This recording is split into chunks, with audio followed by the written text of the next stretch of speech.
আমরা 8 দলীয় জোটের এমন কোনো আপনার অতীতে চালাইছেন বা ওনাদের এইসব আমরা কিছু দেখি নাই এখনো। আমরা বিএনপিকে 3 টার্ম দেখছি, যার কারণে আমরা বিএনপির উপরে আস্থা রাখতে পারি।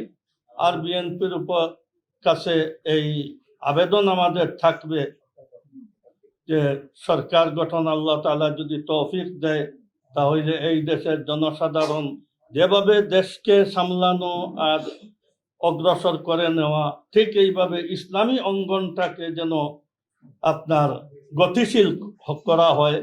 আওয়ামী লীগে এই 15-16 বছরে ইসলামের যে অবস্থা ঘটাইছে, এখান থেকে যেন আমরা উত্তীর্ণ হইতে পারি। আল্লাহ তাআলা যেন আমাদেরকে ইসলাম নিয়ে, ধর্ম নিয়ে, দেশ নিয়ে যেন সুন্দরভাবে আমরা চলতে পারি, এটা আল্লাহ তাআলার কাছে আমরা কামনা করি।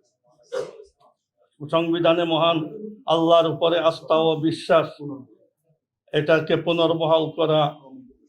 এরপরে আল্লাহ তাআলা যেন আমাদের অর্থনীতি, সমাজনীতি, ধর্ম নিয়ে চলার জন্য আল্লাহ তাআলা যেন এই সামনের সরকারকে যেন আল্লাহ তৌফিক দেন, এই দোয়া করি।